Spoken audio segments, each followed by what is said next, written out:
Hi, so I'm using a throwaway because this doesn't belong on my main page. I, 28, female, have an older sister, Jackie, 32, female, who has two kids, an older son and a younger daughter.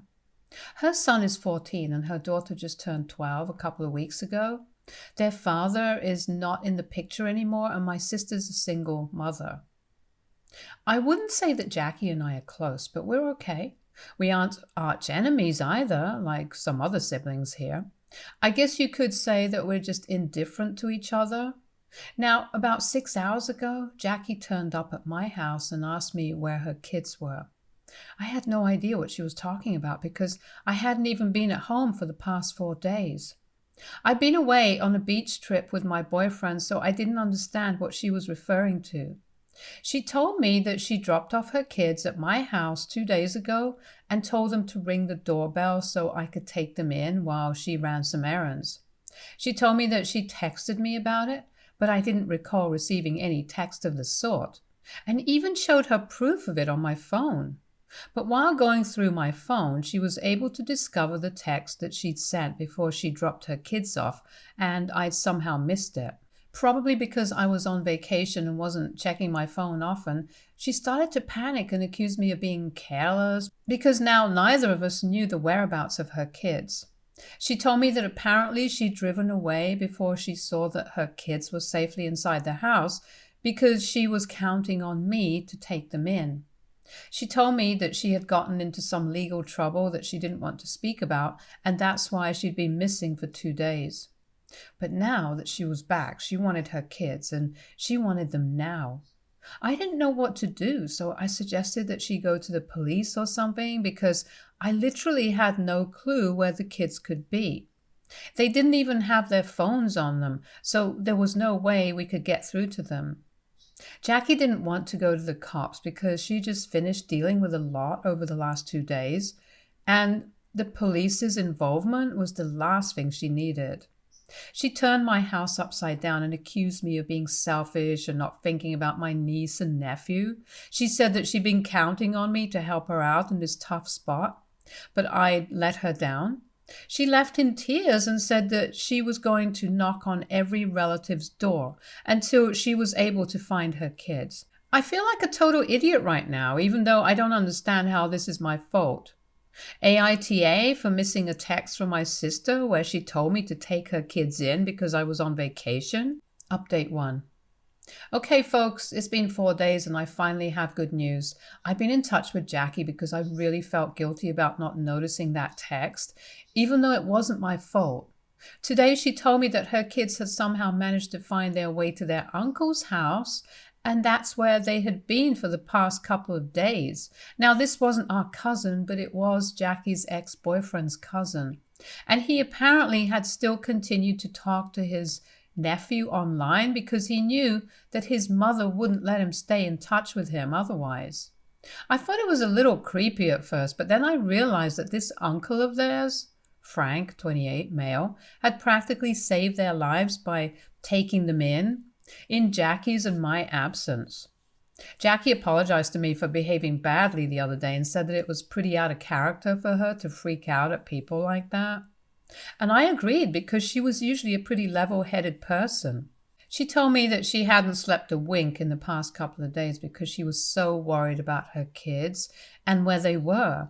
I finally asked her why she hadn't gone to the police and what kind of trouble she had been in exactly before this, which required her to leave her kids behind. So she finally confessed that she'd gone to gather evidence against the company that she was currently employed in because she'd heard from a particular source and they were planning to blame her for embezzlement. Since the company was facing a huge financial crisis and they needed someone to shoulder the blame. So upper management had figured that she could take the blame as she was the head of accounting and had the most access to the company's financial records. She knew that she'd be fired within a few days, so she decided that she would collect all the evidence that she could in her favor from the office. Then she even went out of town to speak to her ex-boss about this and asked him to be on her side if she needed him to testify against the company during the hearings. That took a couple of days, and she really did feel guilty for leaving her kids behind and not even bothering to check if they were doing all right during that time, because she was just so frustrated with how this situation was turning out, especially since she'd always been an extremely honest employee. She didn't want to go to the cops because that would reflect badly on her and might even end up with her kids being taken away from her, which she didn't want. She broke down and told me that she hadn't even bothered to pack warm clothes for her kids, even though it was pretty cold outside.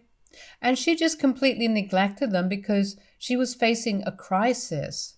I tried to console her, but I knew that it was pretty messed up to treat your kids like that, no matter what you're going through personally. Jackie and I aren't really in touch with our parents anymore and haven't been for a really long time, so I'm pretty much the only person that she can count on, and I know it's the same for me if it really comes down to it. So we might not be the best of friends, but we always have each other's backs. It's been that way since we were kids, and I was disappointed that I couldn't look after her kids this time around. She was really lucky that her son had remembered Frank's address from when they used to talk online. She found out by accident when she logged into her son's Instagram account and went through his chats. She was so out of it that it didn't even occur to her until she opened her laptop. Her son would occasionally use her laptop to play games or talk to his friends online. And when she remembered that, she instantly logged in, and that's how she was able to discover Frank. That guy didn't have Jackie's number, so he wasn't able to contact her when her kids showed up at his house. Frank used to visit a lot before his cousin gave up custody of the kids 4 years ago, and after that, Jackie wanted nothing to do with his family, so Frank wasn't able to visit the kids again. But he was able to reconnect with his nephew online, and it was actually surprisingly Jackie's son who tracked his uncle down online and sent him the first text. I guess kids do remember who was there for them the most as kids. So anyway, I'm just glad that Jackie was able to find her kids, and I don't have to carry around the guilt of not noticing that text sooner. I just hope that she's able to deal with her baggage better so that her kids don't have to suffer anymore. Update 2. It finally happened. Jackie's company fired her, and they're also planning to come after her legally, just like she'd expected. They accused her of embezzlement and said that they would make sure she ended up behind bars. The poor woman is scared beyond words and has been texting me almost every hour just so she has somebody to talk to. She does have a lawyer, and a pretty good one at that, but even then she's going up against a pretty big force. So there's no telling what might happen next. She has asked me and Frank to look after her kids and help her out whenever she needs it, because she would hate to end up neglecting her kids like she had the first time around. And both of us obviously said yes to the job because she's going through a horrible thing right now and needs all the help and compassion that she can get. Update 3. So Jackie and her company's representatives are meeting with the court-appointed mediator today, and she left the kids with me. They're quite good kids, and it's horrible that their mother has to go through something like this. I guess the only silver lining here is that this has really helped Jackie and I bond together. She dropped off the kids at my house last night, and I demanded that she stay for dinner because I really didn't want her to leave and face the night before this morning all by herself. After the kids had fallen asleep, Jackie had a total meltdown and told me how she dedicated almost a decade of her life to this company, and now they were screwing her over without as much as a second thought. I consoled her through the night and insisted that she spend the night here because I just couldn't let her drive back home in that state. Even when she woke up this morning, she seemed nervous and anxious, and I guess it's totally normal for her to feel that way, even if she's innocent. I offered to drive her, but she told me not to because she needed somebody to watch the kids and drop them off at school. I also needed to go to work after I dropped them off at school, so she went on her own. Frank will pick the kids up after school ends and drop them at Jackie's house. It's a pretty neat system that we've worked out, and I'm really hoping that we don't have to stick to this for long, that Jackie can resume her normal life soon. I know this isn't the drama-filled update that a lot of people wanted to hear, but I'm really scared for Jackie and I just need a place to vent. So I'm turning to Reddit for help right now. Update 4. I just got to know something insane from Jackie, and it finally makes sense why she was so nervous and jittery before the meeting, even though she hadn't really done anything that she had been accused of. Apparently, Jackie had been in a relationship with one of her subordinates for almost 2 years before this. And that's what she was really scared of, that her company was going to try and use this against her. And that is exactly what happened. She's even more screwed because, unfortunately, this was not a relationship that HR had been told about. So it was kind of frowned upon. What was even worse was that she was the one who had initiated this relationship, and she hadn't even told her lawyer about it, so he was completely blindsided when they brought this up during the meeting. Jackie's boyfriend had pretty much submitted all their texts and stuff as evidence to the company and stabbed her in the back pretty badly. He called her later on saying that they'd offered him the position that she used to work in for selling her out, and he just had no choice. Truth be told, he did have a choice. He just made the one that would benefit him at the cost of his relationship. Jackie came home today and told me all of this, and I really gave her an earful because this was really irresponsible and stupid of her. Not only was she putting herself in danger by not being completely honest with her lawyer and the people who cared about her, but she was also not even thinking about her kids who were looking forward to having her around all the time again. She was crying yet again, but today I was just too mad at her to feel bad about it. I told her that we all deserved better, and so did she. But if she wasn't willing to be honest and transparent, then there was very little the rest of us could do to help her out. After today's meeting, her lawyer had almost even quit because she hadn't been completely honest with him. I explained to her that this wasn't the time to be thinking about her image and so-called reputation, but to be thinking about how she could save herself from landing up behind bars. And for that, if she needed to bring out every single dirty little secret that she had, then she should do that and look out for herself. She seemed to hesitate a little, but she did tell me that she'd been considering getting her now ex-boyfriend to tell her why he'd sold her out on text, so that she would have proof of the company trying to screw her over on purpose. I thought that was a great idea, so I told her to call her ex and get him to tell her how the company had offered him her job in exchange for all the screenshots. So she called him up, and then it was a pretty easy task to get that egotistic idiot to confess on the phone, and we recorded it and sent it to her lawyer immediately. We don't know if it'll be helpful or not, but at least we know that we tried. As for the other proof, the company will literally have nothing on her unless they decide to go ahead and falsify proof against her just to frame her. Luckily, she has all the original documents of their financial records which she'd gathered before she was fired, so they won't exactly do themselves any favors by trying to plant false evidence. The biggest thing that they had against Jackie was her affair with her subordinate, but that's over now. And that's technically not even the point of this lawsuit, so it's not even relevant. It was only just a way to spoil her character. Update 5. So I've been hounded by you guys for almost 2 weeks now because you want to know what happened between my parents and us, and why don't we speak to them anymore? I was trying not to talk about that because it isn't really relevant to the whole Jackie thing, but since you guys have been insisting for days that I tell you so, well, here goes. My parents were both drug addicts who pretty much neglected us our entire childhood and were the worst parents on earth.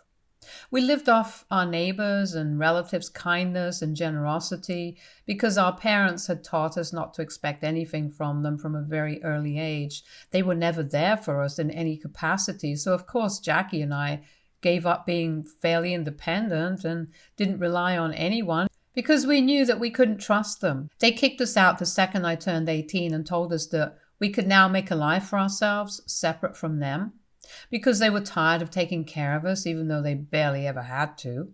Neither of us ever knew who our grandparents were, and the only relatives we had were an old aunt on my mother's side and my dad's second cousin who used to live on the same street and helped us out once we got kicked out. He helped us through college, but then when Jackie graduated, he took up a job out of state, and that was the end of our relationship. Since then, it's just been the two of us, and we somehow managed to build a life for ourselves away from our horrible parents and crazy past. I think the last time that we even spoke to our parents was about 6 years ago. My mother had called to inform us that our father had been diagnosed with dementia. She didn't invite us to come home or anything and just told us that she felt like we should know because he kept asking about us. Jackie and I did think about visiting them once, but then we forgot about it because we got too busy with our lives. After that, we never received any other phone calls from our parents, and neither did we bother to go check on them. To be honest, we don't even know if they're alive or not, and we'd feel a little too guilty to go and find out at this point, so we've just let it be. Our lives are going on just fine without them. They aren't bothered about us, so we don't have to bother with them either. It's only the fair thing to do. Maybe that makes us terrible children, but honestly, they were pretty terrible parents to us as well, so whatever. Update 6. Hello to everybody who'd been following Jackie and my story. I told Jackie about the overwhelming response that we received, and she is eternally grateful for each and every one of you who bothered to write sweet comments or send supportive messages to her through me. She's finally done with the case and no longer has to worry about whether she's going to be there in her children's future or not.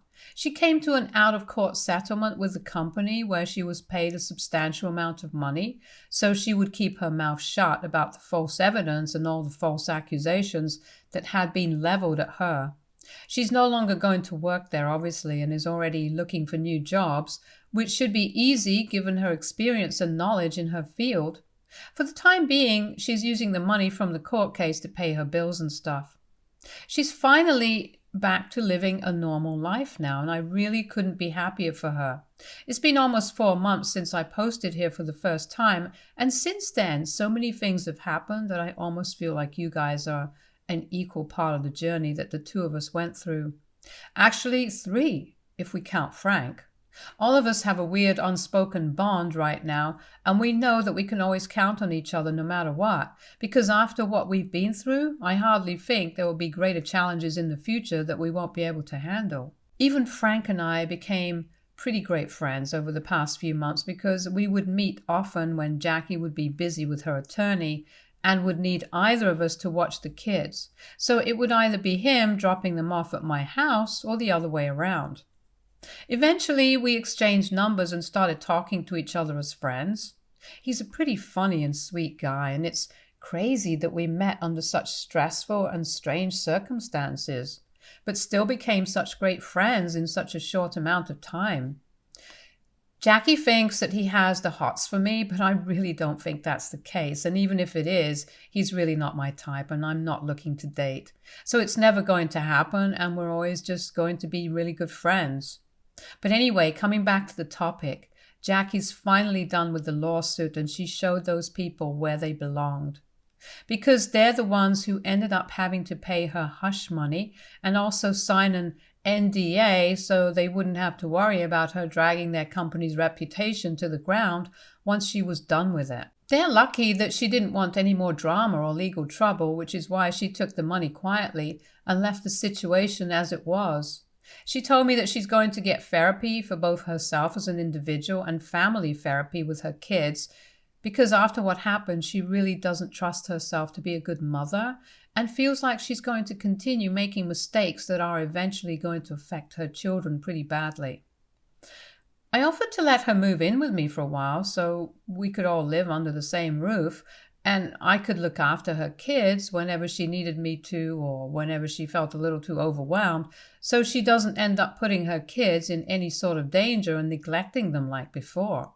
She hasn't responded to that yet and has told me that she needed a little more time to think because she doesn't want me to take on such a huge responsibility, and she also needs some time to think as it is a pretty big move after all. Not just for herself, but also for her kids, so she's going to have to make sure they're okay with it as well. I told her to take her time, but I really feel like it'll do them all a world of good to live with me. And I get pretty lonely at times as well, so it was very nice to have them over so frequently over the past few months. And I would love to turn that into something permanent. or at least semi-permanent for the time being, because I really do hope to have a family of my own someday as well. I don't know what's going to happen, but I'm honestly just relieved that the worst is behind us now. Update 7. Hi, so it's almost been a year since the last update, and wow, I can't believe I'm back here after so long.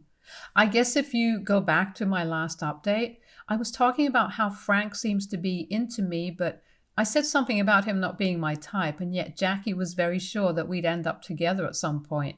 It's crazy, but she was right. Frank and I have been in a relationship for almost 6 months now, and I just remembered about this thread and felt like I had to share this bit of information with you guys. So yeah, I guess he is my type, and even if he wasn't before, I can't imagine being with anybody else apart from him now.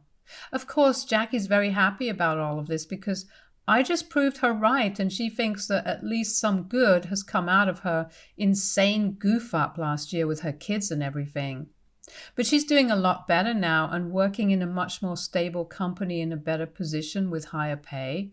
She moved out just a couple of weeks ago, but she's moved just down the street so I can visit her any time, and it won't be any different than her living here. Another reason that I don't mind her moving out is because Frank is planning to move in with me next week, and I couldn't be more excited for it if I tried. I haven't dated anybody in the past 5 years, so this is a pretty big deal for me, and I hope that this works out. I actually kind of know that it will deep down because Frank is just the best guy that I've ever met in my entire life. He is sweet and sensitive and so insanely funny. I can understand why my nephew contacted him the first thing as soon as he made his social media account. The kids are doing better as well, and my niece is actually the top of her class right now, so that's something to be really proud of. My nephew isn't really one for academics, but is doing great at football, and if he keeps this up, he might even make the varsity team in the future. Everything is great now, and going through my posts from last year just makes me feel so much more grateful for everything that we have now. Stay tuned for more stories from our girl relationships.